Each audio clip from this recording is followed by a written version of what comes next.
Welcome, ladies and gentlemen, to another episode of Lore of League of Legends. As promised, this is the last episode covering the Ionian champions released thus far. Without further ado, I present to you the lore of Sona, Maven of the Strings. Enjoy.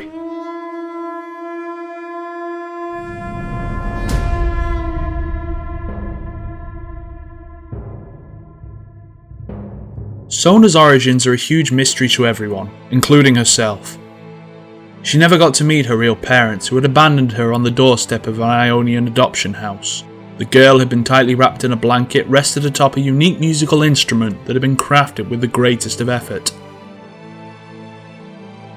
Unsure of the origins or purpose of the instrument, Sona's caretakers had locked it away and taken care of the girl themselves. Sona had always been a quiet and content child. The people who took care of her always thought she would easily find a new family. But it soon turned out that Sona's behaviour wasn't the result of her extraordinary geniality. She was not the quiet because she wanted to be, but because her body wasn't able to produce sound. Sona was a mute, and it scared many potential parents away. As the years passed, Sona was still stuck in the adoption house, awaiting someone to take care of her. But many of the adopters had passed her by. Nobody was willing to take care of a disabled child.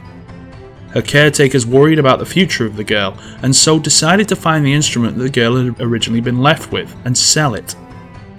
It was the only way they could save some money for Sona's future once she'd grown old enough that she would have to be forced to leave the walls of their establishment. They sold it to a travelling merchant, who returned it soon after, giving no reason for his behaviour. Instead, the caretakers decided to look for a collector, someone who would know the true worth of the item with no intent to return it. But once it had been sold, it just appeared in front of Sona's room. The staff at the adoption house had tried selling it on numerous occasions, but every time it had either been returned or just found its way back to Sona. After numerous failed attempts, they gave up. But when their hope of selling the instrument was long gone, a wealthy Demacian woman had heard about the instrument, Etoile, as she called it.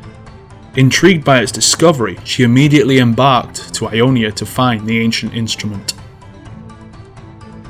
The caretakers showcased the instrument to her, hoping that she would not return it, but their customer got up and began exploring the house. Stopping outside Sona's room, it's almost as if the woman felt the connection between the instrument and the young girl. Without hesitation, she promised to take care of Sona, and left a generous donation for the instrument. She took Sona back to her home in Demacia, when she then began to teach Sona everything she knew about music and the instrument itself. Under her guidance, Sona began to discover her deep connection to the music and its nature. Tones and musical cues began to slowly start filling the void of Sona's voice. She could not communicate directly, but through music she could express her feelings. No matter how many instruments Sona played on, she was always at her best when playing the Etoile. It was a gift from her parents that she had never known, and she was somehow connected to it.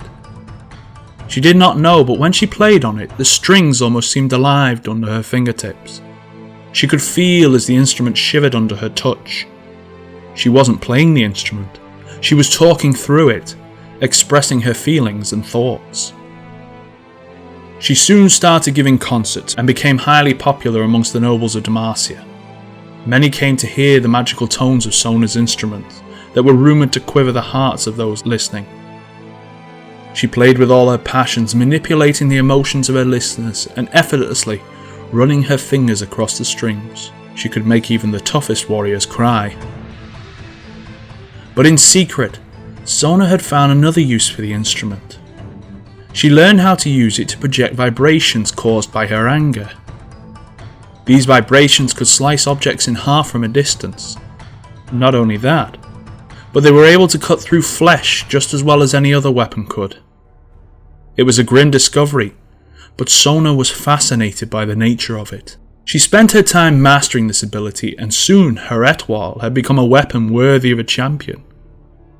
Upon achieving perfection of this art form, Sona left her home.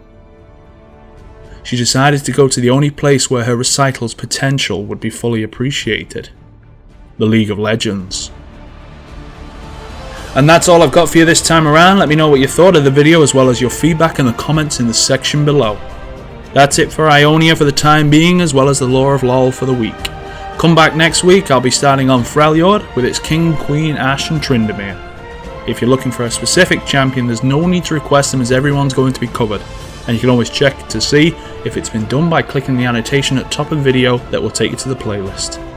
Thanks for watching everyone, and as always, I'll see you next time.